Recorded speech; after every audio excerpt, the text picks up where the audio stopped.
On the murder case of an 18-year-old woman. SNN's Ben Bobick joins us live from the Sarasota County Courthouse. Ben, what's the latest? Well, the possible witness in the murder of Moriah Goode has changed her statement.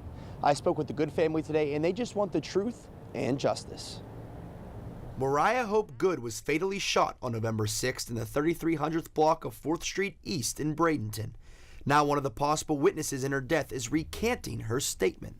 Yesterday was like a sucker punch to us, like right in the gut, because we didn't expect that. The witness who earlier stated that suspect Devon Freeman fired into the car Goode was in is now saying she did not see Freeman fire any shots. She's saying that maybe Johnny had something in his hand and that he shot Moriah from inside the car, which couldn't have happened because the bullets came from outside of the car, and bullet casings were all around where her and Mr. Devon were standing. The person Mrs. Goode calls Johnny is Frank Bryce, the man who was driving the car when Moriah was killed. Bryce was involved in a similar case before outside of a movie theater in July of 2014. He ultimately was acquitted of murder in March of 2015, but the Goode family doesn't want this to be the focal point of the case. It was outside of this movie theater in Bradenton in July of 2014 where Bryce was involved in another murder.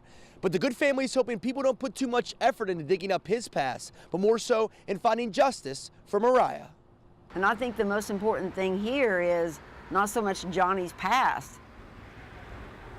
but Moriah's gone, and you can't bring her back. The Goode family seeks no revenge. They just want the truth and for justice to be served. I forgive you for changing your story, but it's time for the truth to be told.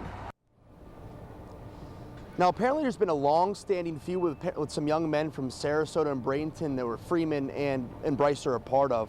Now, the detective said before the shooting, Bryce had driven past Freeman and said, "You better not be moving in here. It's going to end bad for you." So that might have led to something, but we're not too sure, Grant. Very interesting, Ben. So what's next in this case? Well, the judge did find probable cause in murder charges at Freeman, but I just want to reiterate what the Goode family said. They just want the truth, and for Moriah's case, but also to possibly save the life of another little girl or another person out there. They just want the streets safe, and I really feel for the family, and this whole process has been tough on them, but I want to thank them for speaking to me today, but they just want the truth and justice and to move on. SNN's Ben Bobick reporting live for us tonight. Ben, thanks so much.